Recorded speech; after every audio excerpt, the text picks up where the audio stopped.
그러면은 이제 바로 하나님 말씀 보도록 하겠습니다. 오늘 하나님 말씀은요, 지난주 저희가 크리스마스 전주에 요셉에 대한 이야기를 했는데, 제가 요셉에 대한 이야기를 함께 해서 오늘 성경 공부하고 한번 더 맞추려고 합니다.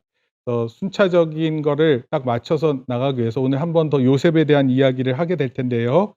네. 창세기 50장 15절에서 21절까지 말씀입니다. 창세기 50장 15절에서 21절. 그리고 오늘 말씀의 제목은 요셉, 선으로 악을 이겼다라는 내용입니다.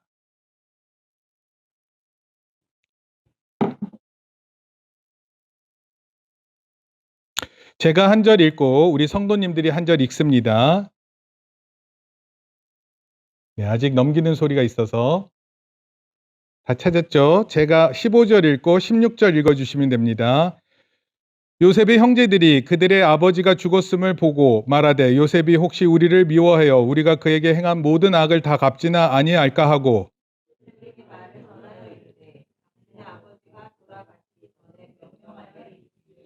너희는 이같이 요셉에게 이르라 내 형들이 내게 악을 행했을지라도 이제 바라건대 그들의 허물과 죄를 용서하라 하셨나니 당신 아버지의 하나님의 종들인 우리 죄를 이제 용서하소서 하며 요셉이 그들이 그에게 하는 말을 들을 때 울었더라.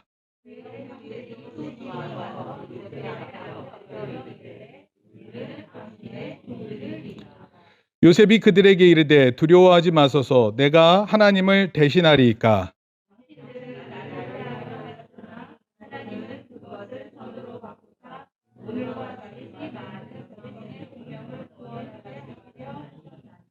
같이 읽습니다. 당신들은 두려워하지 마소서 내가 당신들과 당신의 자녀를 기르리이다 하고 그들을 간곡한 말로 위로하였더라. 아멘. 우리가 구약을 공부하는데 구약의 첫 번째 책이 뭐죠? 예, 구약의 첫 번째 책이 창세기입니다. 제가 전에도 잠깐 말씀드렸는데 창세기는요. 성경의 66권이라는 전체 성경의 제일 첫 번째 책이에요. 그래서 만약에 교회를 와서 처음 다니게 돼서 교회를 와서 성경 말씀을 만약에 보게 되면 처음 읽을 거 아니에요? 그 말씀이 바로 창세기입니다. 그리고 이 창세기를 시작해서 성경을 읽으면서 무엇을 알게 되냐면 창세기는 그야말로 모든 기원들에 대한 이야기를 볼 수 있습니다. 사실 요즘에 과학자들은 천문학 과학자들은 망원경을 통해서 제임스 웹이라는 우주에 나가 있는 망원경이 있어요. 근데 그 망원경이 그렇게 나가 있는 이유가 뭐냐면 이 우주에 처음 시작된 그 빛을 찾아내기 위해서 그러니까 가장 인간이 볼 수 있는 우주의 끝을 보고자 그 망원경을 통해서 우주를 보고 있어요. 그래서 과연 우주의 시작은 어떤 것인가? 그 빛을 통해서 우주의 시작을 알고 또 우리를 알려고 노력을 해요. 근데 성경은요, 되게 단순하고 담백하게 하나님께서 이 세상을 창조하셨다, 만드셨다, 그렇게 1장 1절에 소개해요. 그것도 아주 처음에, 태초에 하나님께서 천지를 창조하셨다. 일종의 선언문이에요. 그 베토벤 노래에 보면 꽝꽝꽝꽝 이거 있죠? 이 노래. 이런 것처럼 성경의 첫 번째가 그렇게 문을 팍 열고 나가는 거예요. 그리고 그 사실을 하나님의 말씀이라고 진정으로 믿고 시작하게 되면 그래서 우리가 이제까지 계속 살펴왔었던 이야기들이 참 많이 있어요. 하나님의 창조 이후에 하나님께서 사람을 또 만드셨어요. 온 우주도 만드셨지만 사람을 만드셨어요. 아담과 하와를 만드셨습니다. 그리고 이렇게 얘기하셨어요. 아담과 하와를 만드신 이유가 분명히 있습니다. 1장 26절인데요. 하나님이 가라사대 우리의 형상을 따라 우리의 모양대로 우리가 사람을 만들고 그로 바다의 고기와 공중의 새와 육축과 온 땅과 땅에 기는 모든 것을 다스리게 하자고 하시고 하나님이 자기 형상 곧 하나님의 형상대로 사람을 창조하시되 남자와 여자를 창조하시고 이렇게 표현하고 있어요. 인간의 시작도 하나님께서 시작하셨다고 분명히 나오고 있습니다. 하나님께서는 모든 동물의 창조자가 되세요. 모든 생명체의 창조자가 되세요. 우리 눈에 보이는 생물뿐만 아니라 우리 눈에 보이지 않는 박테리아까지, 세균까지 다 하나님께서 만드셨습니다. 박테리아 하나님께서 너무 조그매서 못 만드셨을 것 같아요? 큰 것만 하나님께서 만드시고. 그러니까 이 모든 것들이 하나님으로부터 비롯됐다. 그게 바로 창세기라는 뜻입니다. 시작 이런 뜻이에요. 영어로는 제네시스라는 표현을 씁니다. 제네시스가 뭐예요? 현대자동차 생각하시죠? 그 자동차 이름이지 뭐 현대가 설마 자동차의 기원이겠어요? 그런 것도 아니에요. 그냥 현대자동차가 새롭게 출발하는 좋은 차들이에요. 그런 뜻입니다. 뭐 좋은 뜻이에요. 저도 이게 좋은 것 같아요. 우리도 우리의 창세가 있었으면 좋겠어요. 새로운 시작이 있었으면 좋겠습니다. 하나님께서는 모든 온 세상에 먹을 것들을 다 먹으라고 하셨어요. 다스리라고 하셨어요. 그래서 인간은 모든 것을 누리고 먹고 마실 수 있었어요. 그런데 동산 중앙에 있는 선악을 알게 하는 나무의 열매는 먹지 못하게 했어요. 선악과 열매예요. 선악과. 근데 그거 하나만 먹지 못하게 했어요. 여러분 하나님께서 다 먹게 하시고 하나 못 먹게 했어요. 근데 사람들은 그렇게 하면 어떻게 말하는 줄 알아요? 하나 못 먹게 했는데 하나님이 다 못 먹게 했다 이렇게 얘기해요. 아니 다 먹게 하려면 다 먹게 해 줘야지 왜 하나를 못 먹게 했어요? 이렇게 생각하고 그래요. 근데 사실은요. 그 선악과를 통해서 어떤 것을 하나님께서 보여주시려고 그랬냐면 "내가 명령하는 것은 너 들어야 돼." 이런 뜻이에요. "아담아 네가 모든 것을 할 수 있지만 내가 명령하는 것은 너가 내 말에 순종해야 돼." 그것을 가르쳐 주시기 위해서 선악과의 열매를 먹지 말라 그랬는데 근데 인간이 선악과의 열매를 먹게 되는 그런 또 제네시스 기원이 있게 돼요. 그리고 그것을 먹게 되면 죽는다라고 얘기를 했거든요. "정령 죽으리라." 이렇게 얘기를 했어요. 그래서 우리 모든 인류가 결국은 다 죽음의 길로 들어서게 되는 거예요. 그러면 어떻게 우리 아담을 확 화를 낼까요? 아담한테 올라가서 "왜 당신 때문에 우리 다 죽어야 돼?" 이렇게 얘기하면 될까요? 사실은 그런 의미보다 아담의 자리에 여기 있는 남자들 누구든지 그 아담의 자리에 있었어도 아담과 똑같이 행동했을 거고요. 하와의 자리에 있었으면 제가 봤을 때는 훨씬 더 빨리 드셨을 것 같아요. 죄에 대해서 우리는 안 그럴 것 같아 여러분들 스스로 생각하고 판단할지 모르지만 사실은 우리는 하나님의 뜻을 잘 따르려고 하기보다는 하나님을 따르려는 생각이 없는 동물이에요. 그래서 한편으로는 이 말씀을 통해서 이 창세기를 통해서 우리가 하나님이 어떠한 분이신지도 알고 또 동시에 우리를 알게 되는 것입니다. 인간은 죽을 수밖에 없다라는 사실을 알게 됐었을 때 또 그리고 에덴 동산에서 쫓겨났었을 때 그 상처, 외로움, 슬픔 여러 가지가 있었을 것 같아요. 그런데 아담과 하와이가 하나님께서는 그런 그 동산에서 쫓아내시면서도 또 동시에 축복도 주셨어요. 그리고 자식을 낳게 하셨고 또 살아갈 수 있게끔 하셨습니다. 열심히 일해야 되기는 했지만 열심히 일하면 그 노력에 대한 대가를 얻을 수가 있었어요. 가인과 아벨이라는 두 아들이 있었는데 이 아들이 참 형제가 우애롭게 지내면 좋을 텐데 이 형제 사이에 죄로 시작된 그 형제들에게 살인 사건이 일어납니다. 형이 동생을 죽였어요. 하나님께 예배를 드렸고 그 예배를 드린 후에 이뤄졌다라는 게 참 충격적인 얘기입니다. 그렇지 않습니까? 예배를 드린 후에 마음에 분노가 가득해서 동생을 죽였다. 이런 모든 기원들이 성경에 나와 있어요. 재밌는 이야기가 있어요. 닭이 먼저예요? 알이 먼저예요? 닭이 먼저 되게 심각하게 쳐다보세요. 에? 닭이 먼저예요? 알이 먼저예요? 당연히 닭이죠. 하나님께서 만드셨을 때 닭을 만든다 하면서 알을 만드셨을 것 같아요? 아니죠. 아예 딱 완전한 성체로 다 만들어 놓으신 거죠. 하나님께서 지구를 만드실 때 지구가 만들어지게 하셨을까요? 아니에요. 완전한 지구를 만드셨어요. 물론 그 이후에 변화도 있어요. 또 우리가 환경적인 책임도 있죠. 인간이 막 더럽히면은 환경 오염시키면 그 지구가 온난화된다 그러잖아요. 이런 책임도 있게 됐어요. 그러나 하나님께서 처음 만드셨을 때는 하나님께서 보실 때 굿 이렇게 표현했잖아요. 좋게 만드셨고 하나님께서는 가장 선하신 방법으로 완벽하게 만들어 놓으셨어요. 여러분, 이런 만물에 대한 창조에 대한 모든 기원들이 바로 창세기에 소개돼요. 그런데 좋은 것만 있는 게 아니라 안 좋은 것도 있어요. 죄를 짓는 것, 범죄해서 살인하기까지 이르는 것.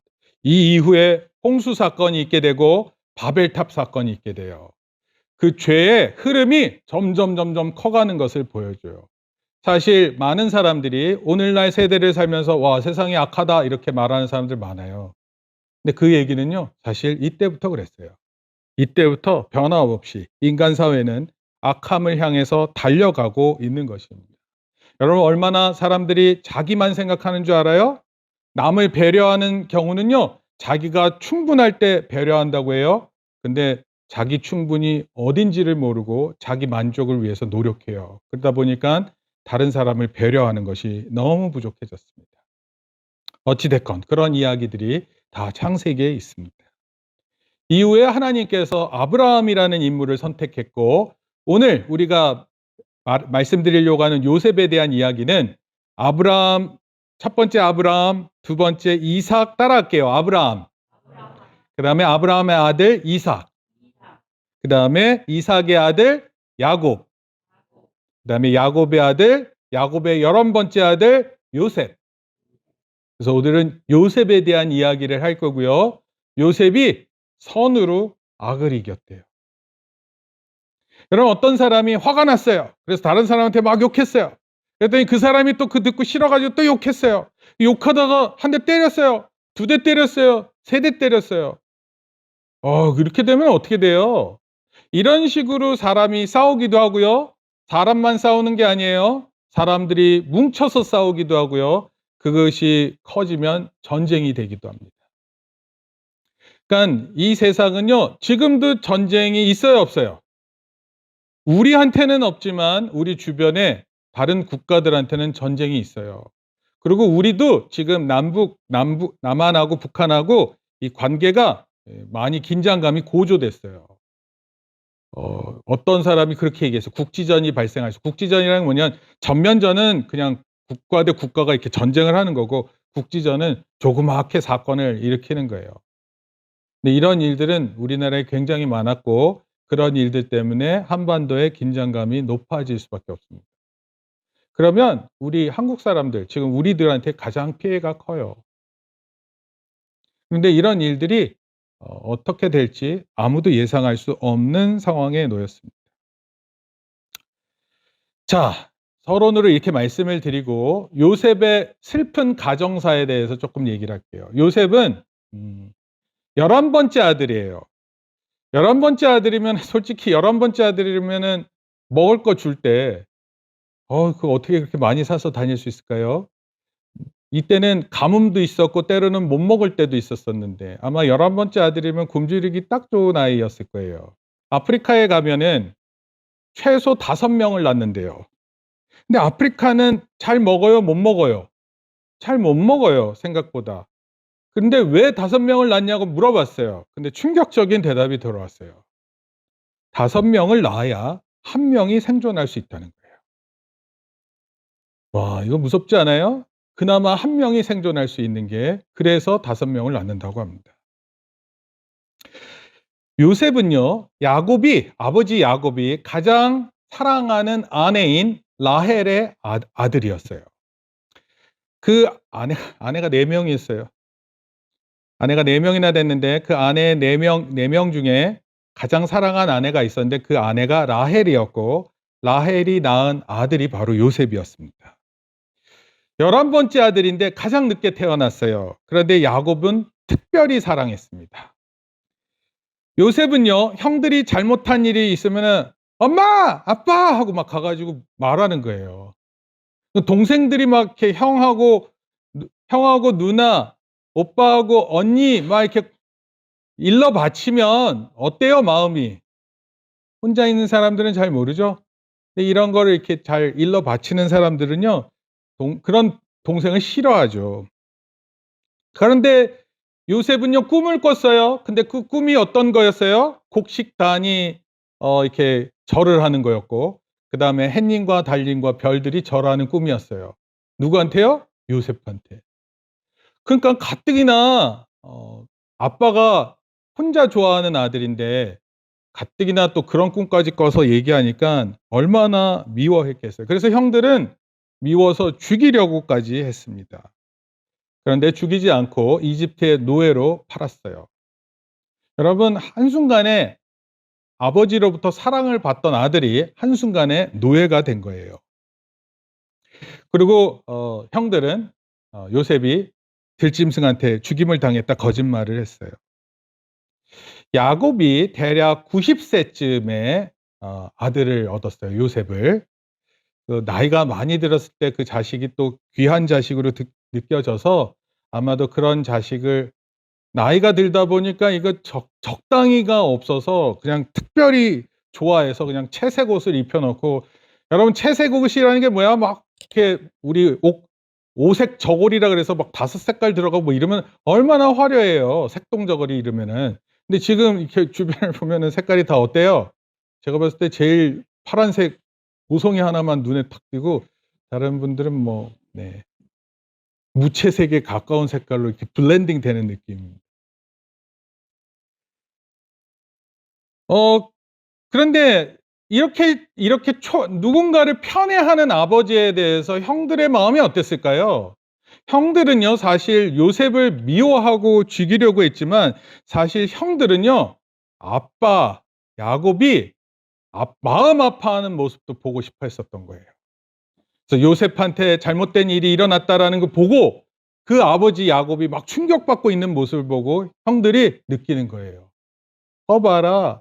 한 아이한테 잘해주는 아버지가 아비냐? 저럴 줄 알았다. 아버지가 저러면 안 되지. 하면서 자기만의 마음으로 미워하는 마음을 이렇게 증폭시켰고, 심지어 언젠가 복수하겠다 이런 마음도 먹었을 것 같아요. 요셉을 죽임으로 아버지인 야곱을 괴로워하게 만들려고 하는 게 형들의 마음이었어요. 특히 첫째 아들 루벤이 있는데, 이 루벤은 어머니 레아의 종이 있었는데 이 종과 이렇게 나쁜 행동을 했어요. 이런 모든 행동들이 어디서 비롯됐냐면 아버지를 증오해서 나타나는 결과였습니다. 야곱과 그의 가족은요, 오랜 세월 쌓아온 한이 좀 있었어요. 시기와 질투, 미움과 증오, 배신과 복수, 한 가정 안에 이런 일이 막 일어나고 있었습니다. 조부모로부터, 할아버지죠. 할아버지가 누구예요? 아브라함이에요. 그리고 부모님 이삭으로부터. 야곱은 굉장한 어려운 시기를 견뎠고 그런 가운데 또 형의 축복을 뺏어서 도망치기까지 했어요. 인생이 너무 꼬였어요. 남의 발목을 잡아야 살아가는 그런 인생이었습니다. 여러분, 우리에게 이렇게 화가 있잖아요. 화가 깊어지면 이걸 뭐라고 표현하는지 혹시 아세요? 화가 깊어지면 울화. 울자를 빼고 그냥 화라고 하면 됩니다. 이 화자는요, 한글이 영어화돼 있어요.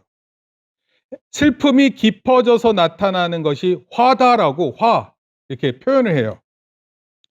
근데 이 화의 특징은요, 잘 들어보세요. 어떤 거 있는 줄 아세요? 화는 집안에서 내려오는 화는요, 집안에서 내려오는 화예요.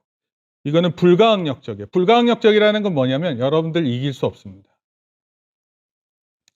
화는요, 인간의 마음으로는 어떻게 해볼 수가 없는 거예요.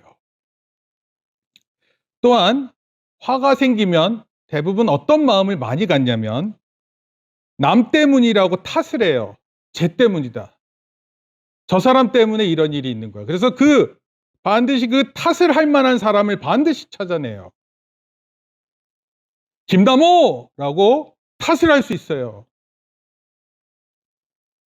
누굴 탓하면은요, 그 탓하는 게 쉬울지 몰라도 그렇게 한번 정하면 그 마음이 변하지 않습니다.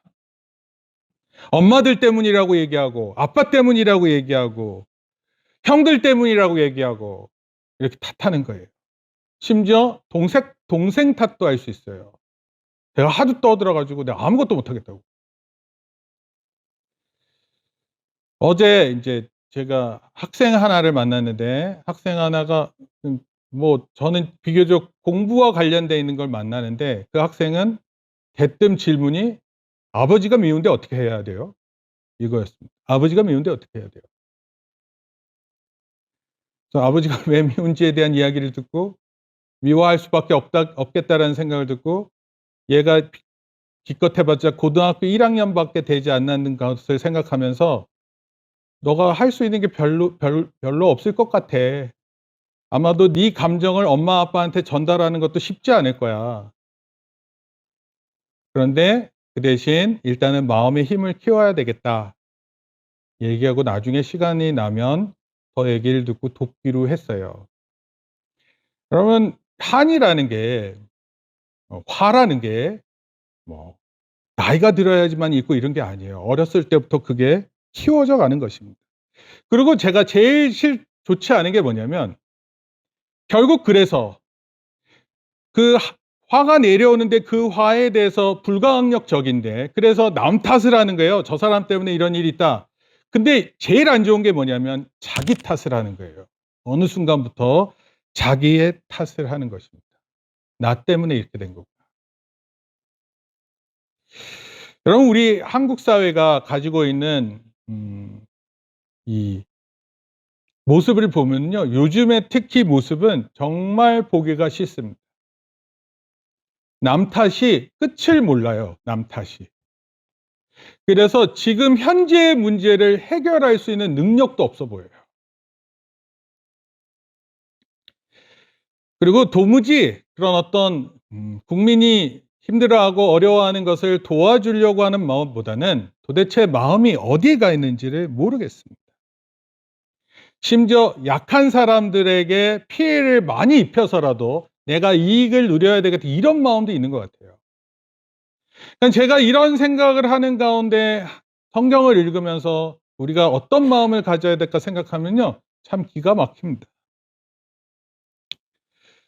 요셉의 이야기를 보면은요, 이런 화가 분명히 있었을 거 아니에요. 형으로부터 버림받았고 아버지의 사랑으로부터 멀어졌고, 그리고 결국 그 마음이 어디까지 갔을 것 같아요?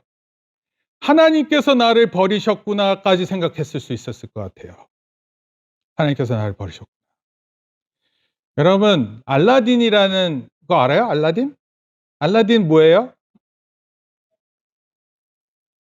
램프를 비비면 램프에 요정이 나와서 소원 몇 개 들어줘요?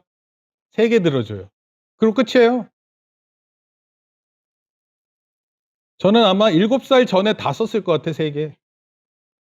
원래는 50 대부터 한 3개 써야 되는데. 여러분, 사람이 자기의 미래를 아무도 장담하지 못하잖아요. 지금 당장이 제일 힘든 거라고만 생각하잖아요. 그래서 사람들이 되게 어리석어요. 그래서 때로는 나에게 다가오는 이런 힘들고 어려운 일들이 '왜 나한테 이런 일이 있냐.' 그러면서 막 화를 내는 거고요. 그것을 남 탓하는 거고, 결국은 남 탓하다가 할 게 없으면 자기 탓하는 거예요. 그리고 병드는 것입니다. 근데 요셉의 이야기를 보면은요, 어떻게 화를 풀게 되는지가 나타나요. 그리고 우리는 이 화를 푸는 방법을 반드시 이해해야 합니다. 선택이 아니에요. 반드시 이해하고 우리도 그런 삶을 살아내야 하는 것입니다. 아까 읽었었던 말씀인데요. 20절 말씀 읽어볼까요? 50장 20절이에요. 창세기 50장 20절 시작.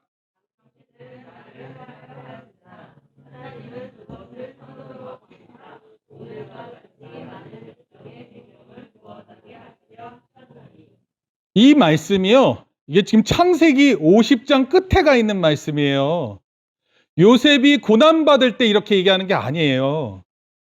아마도 요셉이 고난받고 있는 상황에서는 아마도 그때 막 총리의 권한이 있었으면 그 총리의 권한으로 형들 다 없앴을지도 모르겠어요. 다 이렇게 뭐라 그래요? 취조실에다가 모아놓고 너가 그랬어? 너가 그랬어? 너가 그랬어? 다 확인해가지고 처벌하고 형의 가족을 심판하고 얼마나 화에 미쳐서 그 화를 조절하지 못해서 화의 화신이 되어서 행동했을지 몰라요. 근데 요셉은 시간이 많이 지나고 나서 깨닫는 거예요. 그러니까 될 수 있으면 화를 낼 때는 조금 기다리는 게 필요한 것 같아요. 어떤 경우는 좀 많이 기다려야 되기도 해요. 근데 왜 이런 거를 우리한테 하나님께서 허용하는지를 깨닫는 게 너무 중요할 것 같아요. 아까 우리 읽었었던 20절 말씀을 보면 이렇게 표현했어요. 당신들은 나를 해하려 했으나 하나님은 그것을 선으로 바꾸사. 야, 여러분 그렇게 믿으세요. 지금 나에게 힘든 일을 하나님께서 선으로 바꾸신다 믿으세요. 지금 남 탓하고 있고 내 탓하고 있는 사람들 그 마음 있잖아요. 화에 젖어들어서 살아가는 그 마음 있잖아요. 그 마음을 하나님께서 다 선으로 바꾸실 것을 믿으세요. 하나님은 그런 분이세요. 우리가 창세기에서 적어도 이 요셉을 통해서 하나님의 이 모습을 우리가 발견해야 합니다. 요셉은 노예 생활하다가요. 노예 생활하다가 또 억울하게 감옥을 가요. 여러분 참 노예로 사는 것도 힘들어 죽겠는데 나를 정직하지 않다 그러고 억울하게 감옥 가게 만들면 얼마나 화가 나겠어요. 정말 화가 날 것 같아요. 근데 요셉이 그곳에 가서 또 하나님의 말씀에 따라 성실하게 지내니까 감옥이 하나님께서 축복을 주시는 장소가 됐어요. 그러다가 감옥에서 꿈을 해몽하게 됐고 꿈을 해석하게 됐어요. 그러다가 바로 왕, 이집트 왕이 꾼 꿈을 해석하게 되면서 놀라운 일이 있게 됐어요. 그 감옥에 있던 자리에서 국무총리까지 올라가는 그런 놀라운 변화가 있었습니다. 이거는 제가 아무리 생각해도 뭐 이거는 역전의 하나님 뭐 이런 정도가 아니라 말도 안 되는 상황을 바꾸신 거예요. 마치 악을 선으로 바꾸신 거예요. 여러분, 애굽의 총리가 이집트의 총리가 됐다라는 건 그때 당시에 최고의 국가는 이집트였어요. 그때 당시 최고의 국가는 이집트. 오늘날 강대국으로 말하면 미국의 국무총리 뭐 이렇게 생각하면 돼요. 영국의 국무총리 뭐 이렇게 생각하면 될 것 같아요. 강력한 힘을 갖고 있는 사람입니다. 그러다가 이제 7년의 풍년이 있고 7년의 흉년이 있다는 바로 왕의 꿈을 해석했죠. 그러고 나서 7년의 흉년이 시작되자 이제 이집트도 원래는 흉년이 없는 나라로 유명한데 7년의 흉년이 있으니까 그 주변 국가는 얼마나 힘들겠어요. 특히 거기가 북아프리카 아니에요. 북아프리카는 지금도 밥 먹기 힘든 데예요. 많은 사람들이 도와줘야 되는 나라들입니다. 근데 그 주변 국가들이 어려웠죠. 그리고 역시 마찬가지로 아버지 야곱과 형들이 있는 가족들이 있었던 그 팔레스타인 지경에도 역시 극심한 가뭄이 있었어요. 결국 이집트로 다 내려오게 됐죠. 놀라운 건 이거예요. 제가 또 이 말씀을 통해서 또 한번 말씀드려 볼게요. 20절에 하나님은 그것을 선으로 바꾸사 어떻게 선으로 바꾸셨냐면요. 오늘날 같이 많은 백성의 생명을 구원하게 하시려 하셨다. 오늘날 많은 백성이 누구예요? 원래 요셉 하나 내려갔거든요. 요셉 하나 감옥에 갇혔다가 국무총리 됐는데 아버지 올 수 있었죠. 엄마 올 수 있었죠. 그다음 누구 왔어요? 형들 10명 다 올 수 있었죠. 형들 가족 다 올 수 있었죠. 그러니까 요셉 때문에 미국으로 다 이민 간 거예요. 이민. 미국에 그 목사님이 처음 미국에 갔었을 때 마트를 갔는데 와, 슈퍼마켓이 얼마나 큰지 몰라요. 저는 아직도 기억이 나는데 첫 번째 슈퍼마켓에 들렸다가 시간 가는 줄 모르고 거기서 한 2시간 있었던 것 같아요. 아니 무슨 슈퍼마켓에서 2시간을 있어요. 여러분 CU 이런 데 가서 2시간 있을 수 있어요? 아니잖아요.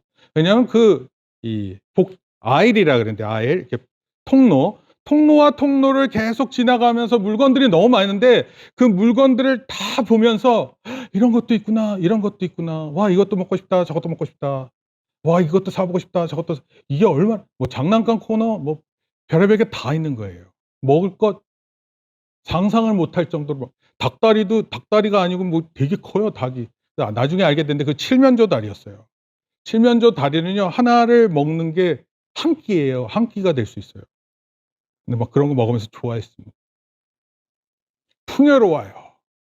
심지어 이런 얘기도 있었어요. 미국에서 팔고 있는 개 사료, 고양이 사료 이런 사료들을 모아서 아프리카에 지원하면 그 사람들 먹고도 남는다 그랬어요. 근데 미국의 개들도 얼마나 풍요로운지 몰라요. 고양이도 그렇고. 요셉의 가족이 이집트로 내려가서 정말 풍족했어요. 그리고 출애굽기에 나갈 때 200만 명에 가까운 사람들이 돼서 나가요. 여러분 기껏 해봤자 12가족 정도밖에 안 되는 가족들이 200만 명이 될 수 있을 정도로 풍성하게 만드세요. 하나님의 계획은 여러분들이 하나님을 어떻게 믿느냐에 따라서 그 선하심의 결과가 얼마나 창대할지 몰라요. 지금 내가 어떤 마음으로 믿음으로 사느냐가 얼마나 중요한지 모른다는 거예요. 지금 내가 화난다고 해서 그 화를 갚는 것이 가장 우선순위가 아니에요. 그렇게 살면 계속 화를 갚아나가는 후손들 될 거 아니에요. 그러면 안 되잖아요. 맨날 신경질 내고 짜증내는 게 계속 될 거 아니에요. 그 후손들이. 그 화가 그렇게 내려가는 게 불가항력적이라면서요. 내려가는 게. 누군가는 끊어내야 될 거 아니에요. 누군가는 하나님의 시선으로 선으로 악을 이겨야 되는 거 아니겠어요? 근데 그것을 오늘 우리에게 가르쳐 주고 있는 것입니다. 그래서 제가 지난번 설교 때 이런 얘기를 했어요. 하나님께서 계획하시는 그 하나님을 신뢰하십시오. 하나님은 우리 인생을 계획하고 계세요. 왜 내가 이렇게 살아가는지 잘 모르잖아요. 왜 하필 이 사람 때문에 내가 고통받는지 모르잖아요. 그런데 하나님께서 계획하시고 계신다 믿으세요. 두 번째, 하나님께서 준비하시고 계신다는 것을 믿으세요. 나는 앞을 내다보지 못하잖아요.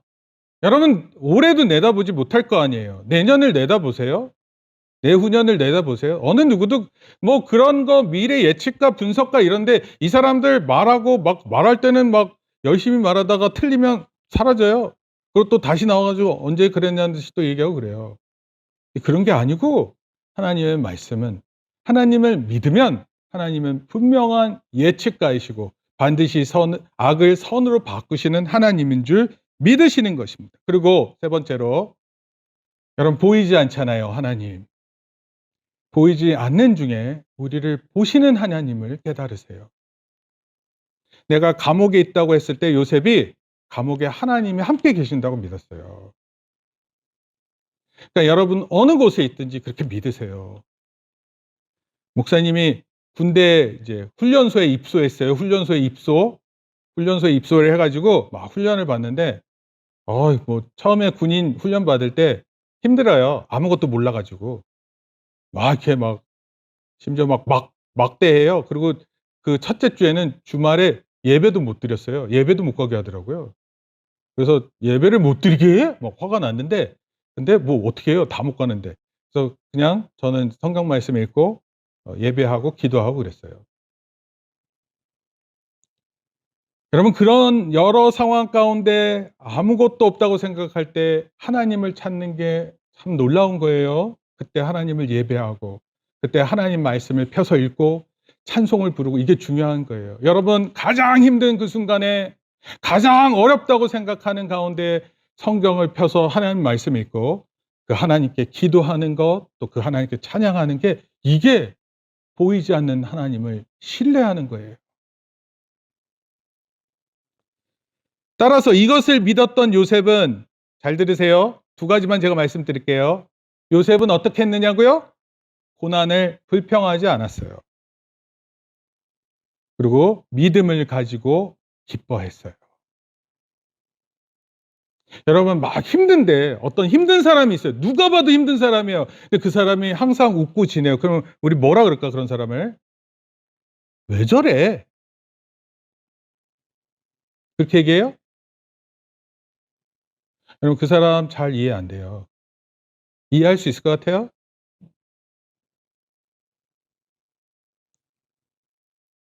그런 일이 있을 때 진짜 그런 모습을 보여주는 게 참 필요한 것 같아요. 누구한테 보여주는 신앙을 얘기하는 게 아니에요. 내 자신이 그것을 분명한 기회라고 생각하는 거예요. 그리고 내가 가장 믿음이 나타나야 되는 순간이 가장 어려운 때예요. 요셉이 그렇게 지냈고 두 번째는 하나님 앞에서 살아가는 거를 알았어요. 내가 하나님 앞에 있구나. 하나님께서 날 보고 계시는구나. 마치 드라마의 한 장면처럼 나를 주목해서 보시는구나. 그래서 요셉은 죄 짓는 것을 두려워했어요. 죄 짓는 걸 두려워했어요. 우리는 어쩌면 죄 짓는 것을 서심없이 죄를 지을 수도 있잖아요. 근데 죄 짓는 것을 두려워했습니다. 결론적으로 말씀드릴게요. 요셉과 같이 우리가 하나님의 세심한 계획 안에 나의 삶의 있음을 기억하세요. 요셉과 같은 거예요. 우리는 요셉이 될 수 없어요. 그렇지만 우리 안에도 반드시 고난이 있고 어려움이 있습니다. 그런데 그런 때 하나님께서 세밀한 계획, 아주 구체적인 계획을 가지고 나를 인도하신다. 그렇게 기억하세요. 그리고 그 하나님을 믿으세요. 그리고 그럴 때마다 혹시라도 그런 상황에서 예배를 드리잖아요. 그럼 그때 하나님 앞에 더욱 간절히 믿음으로 예배하세요. 여러분 예배 드릴 때 찬송을 안 한다고요? 예배 드릴 때 성경을 안 읽는다고요? 예배 드릴 때 하나님의 말씀에 공감하지 않는다고요? 만약에 그런 마음으로 살면 큰일 나는 거예요. 그런 사람들 마음 가운데는 자기 화 풀기에 바쁘게 살아요. 남 탓하는데 온갖 신경을 다 쓰고 살아요. 나중에는 자기 탓하다가 살아가는 거예요. 그래서 그 사람의 모습이 안 좋습니다. 안 좋아요. 슬픈 정도가 아니라 정말 안 좋습니다. 혹시라도 내 삶에 억울함이 있어서 잠 못 이루시는 분들 계세요? 나 억울해 죽겠어요. 못 살겠어요. 믿으셔야 돼요. 악을 선으로 바꾸시는 하나님을 믿으셔야 합니다. 나는 그렇게 할 수 없어요. 나는 악이 오면 악받치잖아요. 욕이 오면 욕하고 싶잖아요. 싸우려고 그래? 그럼 싸우고 싶잖아요. 그런데 하나님을 더욱 의지하고 믿음의 삶을 살기로 다짐해야 하는 것입니다. 따라서 요셉의 하나님은 우리가 그렇게 믿을 때 우리의 하나님이 되시는 거예요. 지금의 억울함만이 끝날 것이라고 인생을 생각하지 마세요. 반드시 그 눈물이, 그 슬픔이 기쁨이 될 것이라는 것을 믿으세요. 하나님 우리에게 기쁨을 주실 때 기쁨이 충만하게, 예수님도 그러셨어요. 우리가 구원을 얻되 기쁨이 충만한 데 이르기까지 구원을 얻게 하신다 그러셨어요. 그러니까 지금 우리는 구원받았다는 사실이 잘 실감나지 않을 뿐이에요. 마치 비행기 티켓을 샀는데 아직 비행기 안 탔다고. 근데 비행기를 타면 실감이 나는 거예요. 구원받는 거 죽을 때 실감이 나는 거죠. 돌아가실 때 하는 거예요. 하나님을 인정할 수밖에 없어요. 그때는 병 들어서 병상에 누워 있어 보세요. 그때 탓하는 게 뭐 하는 겁니까? 그때는 자기 인생 하나님께 온전히 맡기고 하나님 주의 뜻대로 되기를 원합니다. 그때 모든 질병과 고통이 치료와 환희가 될 것입니다. 그때 지금의 큰 한숨이 그날의 즐거운 찬송이 될 것입니다. 오늘의 실패, 지금의 고난이, 또 오늘의 배신과 배반이 하나님께서 한 것처럼 느껴질 것처럼 느껴졌지만, 그러나 하나님을 신뢰하다 보면 그 하나님이 이 모든 것을 다 바꾸시는 것을 목격하시게 될 거예요. 그리고 진짜 관대한 마음으로 형들을 저에게 그런 마음 없습니다. 저에게 이런 갚으려는 마음 없어요. 저에게 화나는 마음 없습니다. 오히려 불쌍하게 여기고 이해하려고 하고 오히려 그 처자식들 있잖아요. 형들의 형수죠, 형수.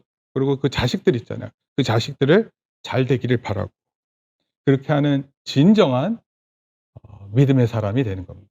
이런 요셉처럼 우리도 그런 사람이 되기를 소망합니다. 같이 기도하시겠습니다.